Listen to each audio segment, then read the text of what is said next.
So the total plot is divided into two parts. One part low frequency region. In that low frequency region, your magnitude is 0 dB line, and after that there is a slope of, at high frequency region, the slope of minus 20 dB per decade is there, and where that two lines are crossing to each other, that line is known as a corner frequency. So this corner frequency is divided into two parts. One is the low frequency region and another is the high frequency region. And that's why this plot is known as a, कारण आपण हे plot जोडलेला आहे, दोन straight लाईनने फक्त जोडलेला आहे, तिथे ऍक्च्युअल प्लॉट काढलेला नाहीये, त्यामुळे त्या प्लॉटला नाव काय, असिम्प्टॉइड प्लॉट और approximate plot. And in the examination you have to draw asymptotic और approximate plot only, not the actual plot. But how to draw the actual plot, that we have to see, and that's why we are doing next discussion. आता बघा, हा जो plot काढला म्हणजे इथं काय झालं, मी परत इथं प्लॉट काढते. Just now we are talking about magnitude plot only, still we haven't came towards the phase plot. ही एक 0 dB ची लाईन काढली आपण आणि दुसरी लाईन काढली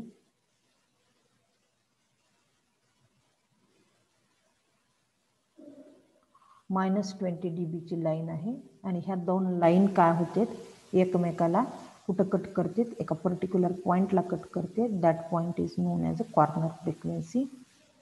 corner frequency omega C,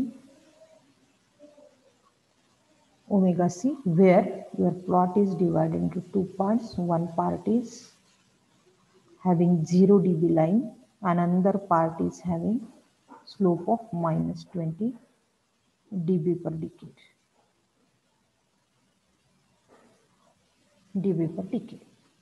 This is just you are drawing the magnitude plot with two straight line. So that's why this plot is known as an approximate plot or asymptoid plot. But in actual case, actual plot is somewhat different than that of the approximate plot. So how it is differing, that we will see now. So approximation has been done at, आता बघा मला काय सांगायचं मुद्दा माझा काय, हे दोन स्ट्रेट लाईनने जोडलेला प्लॉट आहे. आता ऍक्च्युअल काय असू शकतं की ह्या प्लॉटमध्ये काहीतरी चेंजेस असू शकतात.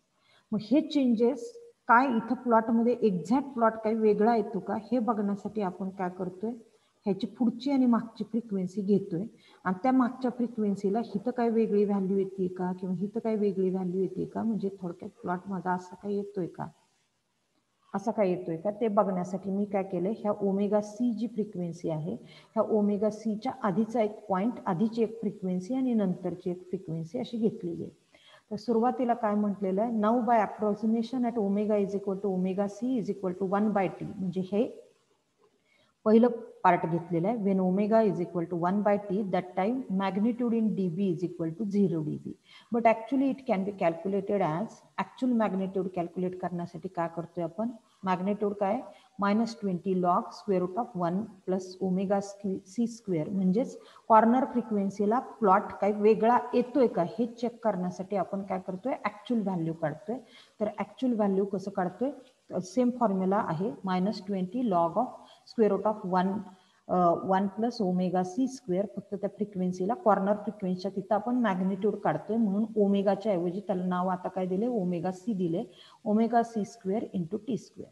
आता इथं व्हॅल्यू काय केली, ओमेगा सी ची व्हॅल्यू 1/t घेतली आहे, म्हणजे 1/t स्क्वेअर, ह्या टी स्क्वेअर कॅन्सल झालं, म्हणजे -20 log of square root of 2, म्हणजे हेच ते इक्वेशन आहे मगाचं, फक्त आपण इथं काय केलं होतं बघा, मगाच्या केसमध्ये मी परत रिपीट करते, मगाच्या केसमध्ये आपण काय केलं होतं, हे लॉग होतं आणि ह्या स्क्वेअर रूटला आपण काय म्हणलेलं होतं,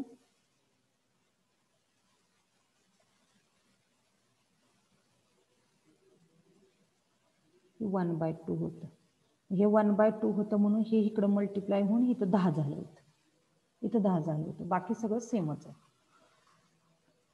तर बघा हे काय आलं, -20 log ऑफ √2 आलं. आता हे लॉग √2 ची व्हॅल्यू काढली आणि त्याला -20 ने मल्टिप्लाय केल्यावर काय झालं, -3 dB. Similarly if we have take the frequency ahead of this, म्हणजे ही ओमेगा सी ला माझी व्हॅल्यू काय आहे, ओमेगा सी ला माझी व्हॅल्यू 1/t आहे, ह्याच्या पुढची एक फ्रिक्वेन्सी घेतली आहे, म्हणजे मी इथं काय घेतली, ही 1 नाही ना, तर ह्याच्या पुढची काय येणार आहे, 2/t येणार आहे. ह्याच्या पुढची फ्रिक्वेन्सी घेतली आहे, तर तिथं व्हॅल्यू काढूया.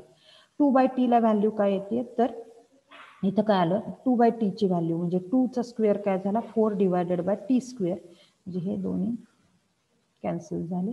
लॉग √5 म्हणजे इथं काय व्हॅल्यू येते, -20 log √5 is equal to -7 dB. -7 dB, but approximation in the dB at omega is equal to 2/t is equal to -6 dB. इथं बघा, हे बघा, log of 2 -6 dB इथं व्हॅल्यू आलेली आहे. म्हणजे अप्रॉक्सिमेट प्लॉटला व्हॅल्यू किती यायला पाहिजे, -6 येते, पण इथं ऍक्च्युअल प्लॉटला व्हॅल्यू किती येते, -7 येते. म्हणजे डिफरन्स कितीचा आहे, 1 चा डिफरन्स आहे. 1 म्हणजे -1 चा डिफरन्स आहे. So correction at frequency omega is equal to 2/t is -1, that means 1 dB down. So similarly ह्याच्या आधीची फ्रिक्वेन्सी घेतली आहे, ही तर ओमेगा सी ला फ्रिक्वेन्सी माझी किती आहे, ओमेगा सी ला व्हॅल्यू किती आहे, 1/t आहे. ह्याच्या पुढची फ्रिक्वेन्सी घेतली आहे 2/t, आणि ह्याच्या अलीकडची फ्रिक्वेन्सी घेतलेली आहे 1/2t. 1/2t घेतली तर ह्याची व्हॅल्यू काय येते बघा, actual magnitude in dB is equal to -20 log of square root of हे 1/2t चा स्क्वेअर म्हणजे 1/4t स्क्वेअर. सो log of square root of 5/4. So you are getting magnitude as -1 dB. आणि इथं तर अलीकडं तर व्हॅल्यू किती आहे, 0च आहे. म्हणजे अप्रॉक्सिमेशन परत कितीचं झालं, -1चं झालं. मी काय म्हणते नीट लक्षात द्या, मी परत एकदा रिपीट करते. बघा, हा प्लॉट माझा असा आहे. मॅडम ते -20 log √5/2 यायला पाहिजे ना. हा ठीक आहे, √5/2 यायला पाहिजे, बरोबर. इथं ओमेगा सी आहे बरं का, पण व्हॅल्यू तीच येते. कॅल्सी असेल तर काढून बघा जरा, समोर असेल कॅल्सी तर. Log of log to the base 10 log value किती आहे, 1 + 1.4 म्हणजे 1.25. 1.25 चा स्क्वेअर रूट ऑफ 1.25 आणि त्याचा लॉग इंटू 20. हां, 0.969 येते. 0.969 म्हणजेच काय झाले, 0.969 म्हणजे 0.97 म्हणजेच 1. अप्रॉक्सिमेशन किती आलं, 1. ही minus sign as it is आहे. व्हॅल्यू बरोबर आहे, इथं लिहिताना चुकले, -1 dB. आता मी काय म्हणते लक्षात घ्या. आता हे ओमेगा सी ला माझी व्हॅल्यू किती आहे, 1/t आहे. पुढची फ्रिक्वेन्सी मी घेतली आहे, तिथं व्हॅल्यू माझी 2/t घेतलेली आहे. त्याच्या अलीकडची एक फ्रिक्वेन्सी घेतली आहे 1/2t ला. आता मॅडम तिथं 0.0969 येते मॅडम ना. अहो त्याला 20 ने मल्टिप्लाय केलं का तुम्ही, 1.69. काय केलं सांगा परत एकदा. हे बघा, 1 + 1/4 म्हणजे 1.25 झालं. स्क्वेअर रूट मध्ये 1.25 व्हॅल्यू घाला. स्क्वेअर रूट ऑफ 1.25 व्हॅल्यू घातल्यानंतर किती आलं, 1.118 आलं. त्याचा लॉग टू द बेस 10 ची व्हॅल्यू घेतल्यानंतर व्हॅल्यू किती येते, 0.048 अशी व्हॅल्यू येते. आणि त्याला 20 ने मल्टिप्लाय केल्यानंतर व्हॅल्यू काय येते, 0.969. तुम्ही स्क्वेअर रूट किंवा काहीतरी घालताना बरोबर. हां बरोबर आहे, म्हणजे हां म्हणजे काय येते, हे minus sign as it is आहे, इथं -1 येते. म्हणजे इथं ऍक्च्युअल अप्रॉक्सिमेट प्लॉटला माझा स्लोप किती येत होता, -6 dB येत होता इथं, -6. आणि ऍक्च्युअल प्लॉटला माझी व्हॅल्यू किती येत होती, इथं -7 येते. म्हणजे मला अप्रॉक्सिमेशन कितीचं करायचंय, 1 dB डाऊनचं करायचं, 1 dB डाऊनचं करायचं. आता इथं तर स्लोप काय आहे, 0च आहे. इथं मॅग्निट्यूड काय आहे, 0च आहे. आणि ऍक्च्युअल मॅग्निट्यूड किती येते, -1 येते. म्हणजे या फ्रिक्वेन्सीला पण मला अप्रॉक्सिमेशन कितीचं करायचंय, -1चं करायचं. म्हणजे ही जी व्हॅल्यू आहे ती -1 dB डाऊन. -1 dB डाऊन आहे. म्हणजेच माझा ॲक्च्युअल प्लॉट कसा आला बघा, इथं चालू होतोय, इथं घेते आणि ह्या केसमध्ये इथं किती येते म्हणजे कॉर्नर फ्रिक्वेन्सीला व्हॅल्यू किती येते -3 dB डाऊन येते. -3 dB डाऊन म्हणजे माझा ॲक्च्युअल प्लॉट असा येतो पुढं काढलेला आहे. म्हणजे हा जर माझा अप्रॉक्सिमेट प्लॉट असेल असा, तर माझा ॲक्च्युअल प्लॉट थोडा असा येतो. इथं ह्या फ्रिक्वेन्सीला 1 dB डाऊन येते, या फ्रिक्वेन्सीला 1 dB डाऊन येते आणि कॉर्नर फ्रिक्वेन्सीला 3 dB डाऊन येते. So my actual plot in dB will means ह्या केसमध्ये at when frequency omega is equal to 1/2t 1/2t ला अप्रॉक्सिमेशन किती येते -1 येते. म्हणजेच बघा इथे जेव्हा frequency omega is equal to 1/t आहे त्यावेळी माझं अप्रॉक्सिमेशन कितीने डाऊन येते 3 dB डाऊन. म्हणजे -3 dB याचा अर्थ काय झाला, खालच्या साईडला आहे, मायनस साईडला आहे, म्हणजे 3 dB डाऊन. जेव्हा frequency is equal to 2 omega c म्हणजेच इथं काय 2/t आहे, 2/t येते त्यावेळी माझं ॲक्च्युअल प्लॉटच्या खाली किती येते 1 dB डाऊन येते. आणि ज्यावेळी frequency omega is equal to 1/2t येते 1/2t त्यावेळी या फ्रिक्वेन्सीला अप्रॉक्सिमेशन माझं परत किती येते 1 dB डाऊन येते. म्हणजे माझा ॲक्च्युअल प्लॉट कसा झाला, हा जे दोन असिम्प्टॉइडनी जोडलेला प्लॉट होता that was approximate or asymptotic Bode plot means Bode magnitude plot, but the actual plot has to be different from that because you have to calculate the actual values at various frequency. For that, when corner frequency is equal to omega c is equal to 1/t, I have taken one above frequency and one below frequency. Above frequency is 2 omega c means 2 by omega c किती आहे 1/t आहे आणि इथली value किती आहे omega ह्याच्या आधीची एक व्हॅल्यू घेतलेली आहे 1/2t घेतलेली आहे 1/2t. Omega c divided by t नाही, ओमेगा सी डिवायडेड बाय 2 पाहिजे. म्हणजे इथं पण मला अप्रॉक्सिमेशन कितीचं करावं लागते 1 dB ने डाऊन करावं लागते. म्हणजेच माझा actual Bode plot will be shown with this down side line.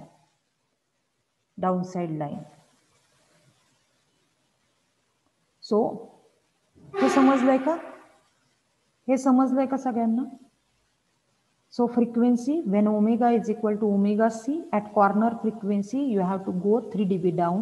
When frequency is double that means 2 divided by t, that time actual curve is -7 dB but no, approximate curve is -6 dB down but actually we are getting -7, that means approximation or error is 1 dB down. And when frequency is omega c divided by 2, that means 1/2t, that time here magnitude is 0 and actual plot we are getting -1 dB, that means there is a error of 1 dB. So from that we are getting the actual Bode plot. याच्यात कोणाला काही doubt असेल तर सांगा, कारण एकदा हे समजलं ना पुढच्या सगळ्याला तेच प्रोसिजर फॉलो केलेली. याच्यात कोणाला काही डाऊट असेल तर विचारा, समजलं असेल तर तसा पण रिमार्क द्या. फास्ट आहे थोडं. हॅलो, हे समजलंय का कसे प्लॉट काढायचे ते? ऍक्च्युली अप्रॉक्सिमेट प्लॉट काढताना तुम्हाला काही करायचं नाहीये, तुम्हाला एक लक्षात ठेवायचं की जेव्हा एक पोल असेल at certain real axis that time we have to draw the plot of slope -20 dB per decade, एवढंच लक्षात ठेवायचं. पण हे प्रॉब्लेम आता बघा मी ऍक्च्युली बऱ्याच पुस्तकात काय केलेलं आहे, डायरेक्ट बोडे प्लॉटचा pole at origin, 0 at origin, pole at complex conjugate pole, complex conjugate 0 असं डायरेक्ट एक्सप्रेशन द्यायला चालू केलेलं आहे. पण एक वेळा क्वेश्चन असा विचारलेला आहे की take a RC network and draw the Bode plot for the same. RC नेटवर्कसाठी बोडे प्लॉट काढा म्हटलं तर, म्हणून मी मुद्दाम पर्पजफुली नुसता पोल घेऊन एक्सप्लेन करायच्या ऐवजी बोडे प्लॉट घेऊन एक्सप्लेन केलेलं आहे. म्हणजे आरसी नेटवर्क घेऊन एक्सप्लेन केलेलं आहे. तर आरसी इलेक्ट्रिकल नेटवर्क गेलं की त्याचं केव्हीएन इक्वेशन लिहायचं, त्याचं ट्रान्सफर फंक्शन काढायचं. Once you get the transfer function, what are the steps? I'm repeating again. Once you get the transfer function, then you have to replace S with j omega, then calculate the magnitude and angle. So once the magnitude has been obtained, you have to calculate the logarithmic magnitude of the same. And for that logarithmic magnitude, you have to divide into two parts. One is the low frequency region, another is the high frequency region. In the low frequency region, you are getting magnitude is equal to 0 dB line, and for high frequency region, you are getting magnitude or the slope of minus 20 dB per decade change. So accordingly, we have attached or we have connected these two lines. Lower frequency region line is of magnitude 0 dB line, and another line at corner frequency, it is giving the slope of minus 20 dB per decade. These two lines are connected together at corner frequency, and that was your approximate plot, but or asymptoid plot. But in actual case, you have to draw the what is the actual value of the body plot, and for that you have to calculate the approximation. आणि approximation साठी तुम्ही actual value किती येत आहेत त्या काढलेल्या आहेत इथे. म्हणजे for that purpose you have taken one frequency ahead of your corner frequency. Your corner frequency was 1 by t, so you have taken one more frequency above it, that is 2 by t, and one frequency below, means downside of this, that is 1 by 2t, and for that you have calculated the approximate, means actual value of the magnitude and compared with the approximate value, and you have seen how much values correction has to be done for it, and with that correction you have calculated the actual Bode magnitude plot. I think it is clear to everyone.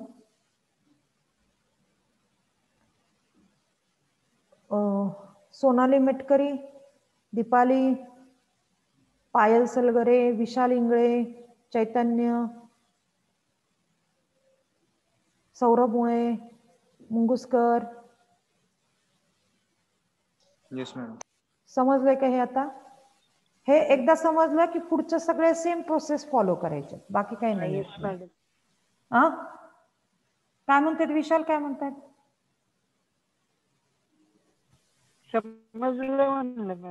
Okay okay ठीक आहे. बघा, so now we will concentrate on the phase angle plot. For phase angle plot, again we know the transfer function g of s into h of s is equal to 1 upon 1 plus ts. Put value of s as j omega, and we are getting the magnitude as tan inverse of minus tan inverse of omega t, minus tan inverse of omega t. So इथं मी plus and minus लिहिलेलं आहे, त्याचं कारण वेगळं आहे, ते मी नंतर सांगते तुम्हाला. सो मायनस आतासाठी for pole minus tan inverse of omega t. So take various values of omega. ओमेगाची व्हॅल्यू 1 upon 10t घेतली, ओमेगाची व्हॅल्यू 1 upon 2t घेतली, 1 upon t, 2 upon t, 10 upon t, अशा एक रँडमली व्हॅल्यूज घेत जायच्या कुठल्या पण थोड्या थोड्या अंतरावरच्या, आणि त्याच्यात ही ओमेगाची व्हॅल्यू पुट करायची आणि tan इनवर्स घ्यायचा त्याला. You will get values in degree. सगळ्या व्हॅल्यूज काय आले? -57.01, -26.6, -45, -63.4, -84.03 अशा व्हॅल्यूज कॅल्क्युलेट करायच्या. आणि ह्या व्हॅल्यूज कॅल्क्युलेट केल्यानंतर आता काय करायचे? फेज प्लॉट काढायचे. फेज प्लॉटमध्ये 1/t ला तुमची व्हॅल्यू किती आली होती? 1/10t ला व्हॅल्यू -57.01 आली होती. सो इथं व्हॅल्यू पुट करत जायच्या तुमच्या. 1/2t ला किती आली होती? ह्या सगळ्या व्हॅल्यूज अशा पुट करत जायच्या आणि लाईन त्याला कनेक्ट करायची. दिस वॉज युअर फेज प्लॉट. आता ही पुढचा जो वरच्या साईडला, आता हे झालं पोल बद्दल. बघा मी काय म्हणते, हे झालं पोल बद्दल. आता झिरो बद्दल काय होणार आहे बघा. झिरो जर असेल तर ट्रान्सफर फंक्शन काय येणार आहे तुमचं? 1 upon ts च्या ऐवजी 1 plus ts येणार आहे. 1 plus ts म्हणजे 1 plus j j omega t. आता अँगल काय आला, tan inverse of omega t. म्हणजे मगाशी काय अँगल आला होता तुमचा, minus tan inverse of omega t. फरक फक्त इथला साईनचा आहे. म्हणजे झिरोला काय होणार आहे, इथं प्लस येणार आहे, पोलला काय येणार आहे, इथं मायनस येणार आहे. म्हणजे हा सेम टू सेम व्हॅल्यूज येणार आहेत सगळ्या, फक्त झिरोच्या वरच्या साईडला येणार आहे. आणि पोलच्या प्लॉटला मायनस व्हॅल्यू येणार आहेत सगळ्या, आणि झिरोच्या प्लॉटला प्लस व्हॅल्यू येणार आहेत. हे समजलं का? फेज प्लॉटला काही अवघड नाही. फेज प्लॉट मध्ये काय करायचंय तुम्हाला, directly transfer function, you have to take the transfer function, put the value of s is equal to j omega, then calculate the angle as this part is in the denominator, so angle of 1 at an angle 0, then this angle is tan inverse of omega t upon 1, so once it will come to upside, it will come minus tan inverse of omega t. So take the different values of omega. Omega चा value 1 upon 10t, 1 upon 2t, 1 upon t, 2 upon t, 10 upon t, अशा पुढच्या एक decade म्हणजे 2 डिकेडच्या value घ्यायच्या आणि मधल्यातली एखादी randomly value घ्यायची. आणि त्याच्यानुसार आता कुठल्या व्हॅल्यू घ्यायच्या ते पण डिझायनरचा चॉईस आहे. तुम्हाला जास्त ॲक्युरेट कर्व पाहिजे असेल तर तुम्ही जवळजवळच्या व्हॅल्यू घ्या, किंवा आपण जनरली डिकेडमध्ये 2 डिकेडमध्ये अंतर एवढं असते, मग त्याच्या मधली एखादी व्हॅल्यू घ्यायची, म्हणजे तुम्हाला हा पॉइंट आणि हा पॉइंट असा प्रॉपर कनेक्ट करायला तुम्हाला जमतं. So accordingly you have to choose the various values of the frequency range. आता हे झालं, this is about the magnitude and phase plot for RC network, where the transfer function of the RC network is one simple pole at s is equal to minus 1 by t. Now if the same thing is applicable, if there is a simple zero at s is equal to minus 1 by t, that means zero आहे म्हणजे न्यूमरेटरला झाला. न्यूमरेटरला झाला म्हणलं की इथं angle काय झाला, मायनसच्या ऐवजी प्लस झाला, plus tan inverse of omega t. म्हणजे फेज प्लॉट तुमचा सेम ग्राफ येणार आहे, फक्त झिरोच्या पोलचा प्लॉट झिरोच्या खाली येत होता का तर सगळ्या व्हॅल्यू मायनस होत्या, आणि झिरोचा प्लॉट हा काय येणार आहे, 0 डिग्रीच्या वरती येणार आहे का तर plus tan inverse of omega T आहे. And that's why I have written here plus minus tan inverse. म्हणजे एका ह्याच्यात दोन्ही तुमचे ग्राफ निघाले, म्हणजे व्हॅल्यू सेम राहणार आहे, फक्त पोल असेल तर मायनस येणार आहे आणि झिरो असेल तर प्लस येणार. Are you getting me? Kiran Lambkane, you haven't given any inputs आहेत का? Shubham, yes ma'am. स्वप्नाली शेंडगे, समजले का हे? हा. आता बघा, now we will consider a generalized transfer function. In case of generalized transfer function, there also you have to calculate the amplitude as well as magnitude, means amplitude as well as phase plot. Amplitude म्हणजेच magnitude plot आणि phase plot म्हणजेच angle plot. So we have considered a transfer function. So any transfer function, if we take a generalized transfer function, it may consist one pole at origin or two poles at origin. म्हणून मी इथं काय लिहिलंय, s raised to j, म्हणजे j may be 1 2 3 4 किती पण pole असतील, म्हणजे 1/s असेल किंवा 1/s स्क्वेअर असेल किंवा s क्यूब असेल, it may be anything. So there is a simple pole at origin or simple zero at origin, then a constant value of gain k, then pole and zero at particular value on the real axis, and complex conjugate poles or complex conjugate zeros. So how to draw the Bode plot for the same? म्हणजे single साठी आता आपण काय केली, single case consider केली, where there was only one pole at s is equal to -1 by t.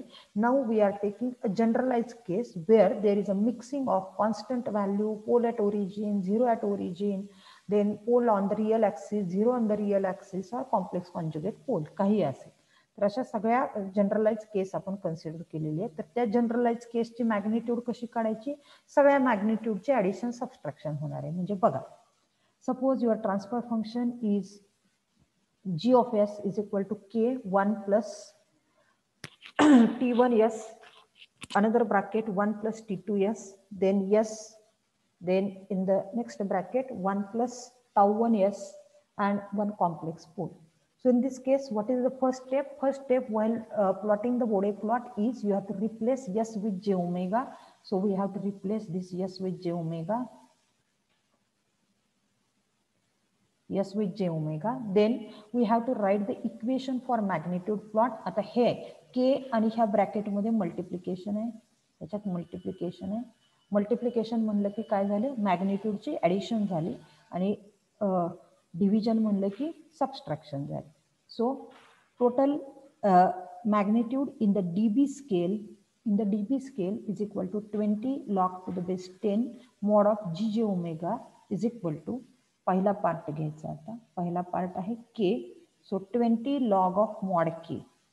आता इथं multiplication आहे म्हणजेच काय होणार आहे, मॅग्निट्यूडचे ऍडिशन होणार आहे, plus 20 log to the base 10, ह्याची मॅग्निट्यूड काय आली 1 plus j t1 omega, plus इथं पण मल्टिप्लिकेशन आहे 20 log to the base 10 mod of 1 plus j t2 omega.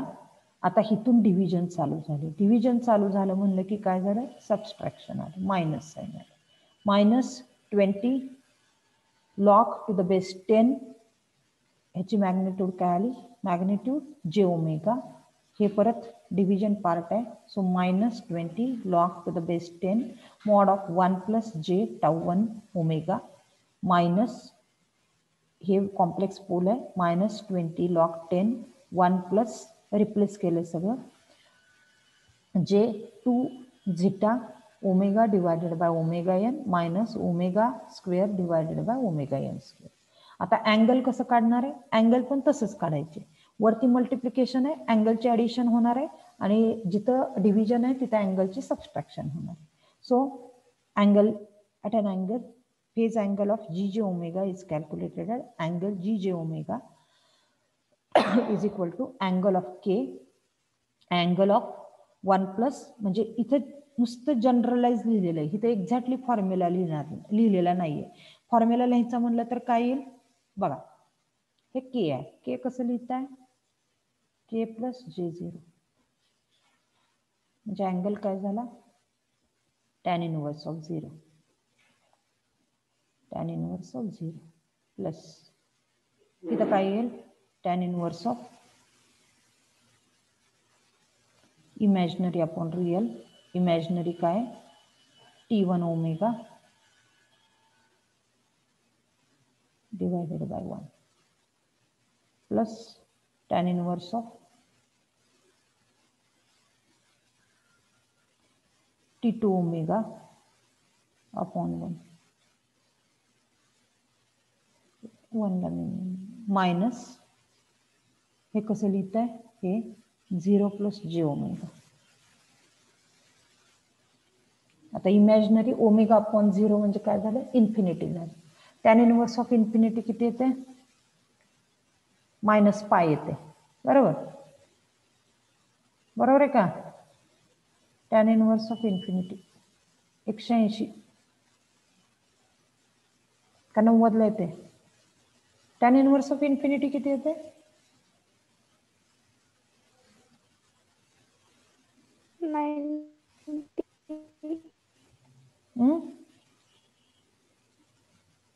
Ninety येते, 90 इथं 90 येईल म्हणजे मायनस 90, डायरेक्ट लिहिलं तरी चालतं, कारण काय प्रत्येक वेळी तुम्ही इन्फिनिटीची व्हॅल्यू अशी पुट करत जाणार नाही. आता इथं परत काय येणार आहे, minus tan inverse of tau 1 tau one omega divided by 1 आणि मायनस टॅन इनवर्स ऑफ हे अँगल काढायचं आहे, इमॅजिनरी पार्ट म्हणजे हा part divided by 1 minus omega square divided by omega, म्हणजे tan inverse of imaginary part काय आहे 2 zeta omega divided by omega N आणि रियल पार्ट काय 1 minus omega square divided by omega n square. हे actual value येणार आहे, हे मी general लिहिलेलं आहे. So that means we can conclude from this expression that whenever we are calculating a Bode plot for any transfer function for any system, it may consist gain, complex poles, complex zeros, real poles, real zeros, or poles and zeros at the origin. For that you have to consider that when zeros are there, whatever, zero may be at origin, zero may be real zero, or zero may be complex zero, you have to take addition of all the plots, and in the denominator part poles are there, so denominator part is subtracted in the magnitude plot as well as in the angle plot, angle side, phase plot.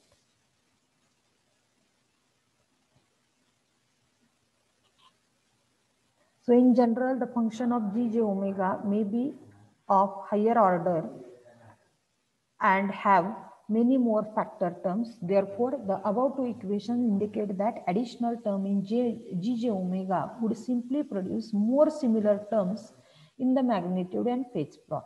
तेच आता आपण express केले. So basic method of construction of Bode plot will be remain same. So how many factors are there? There are mainly 4 factors. One is the constant factor k. Second, poles and zero as the origin of order p. म्हणजे एक pole असेल, दोन pole असेल, किंवा 4 pole ओरिजिनला असतील, किंवा 4 zero ओरिजिनला असतील. Poles or zero at s is equal to -1/t of order q. म्हणजेच थोडक्यात मला काय म्हणायचे बघा, जर माझा pole at s is equal to -2 ला असेल आणि रिपीटेड पोल असेल तिथं, तर माझं एक्सप्रेशन कसं येणार आहे, s + 2 म्हणजे पोल माझा -2 ला आहे आणि रिपीटेड आहे, s + 2 चा स्क्वेअर. त्यामुळे पोल असेल ना तर झिरो असेल. म्हणजे basically your Bode plot consist 4 terms. One is the constant factor k, another is pole or zero at the origin of order p. Third factor, pole or zeros at s is equal to -1/t of order q, and there are complex poles or zero of order I. Order R. असे 4 term आहे. So one by one we will see how to draw the Bode plot for individual term. आता पहिलं factor घेऊयात आपण, constant factor k. आता constant factor k, that means my transfer function has been given as g of s into h of s is equal to k. k कसा लिहितोय आपण, k we are writing k is equal to j0. So first you have to convert this s, you have to replace it with j omega. So g of j omega, h of j omega, k constant आहे त्यामुळे as it is आला, आणि हे काय लिहिणार आहे plus j0.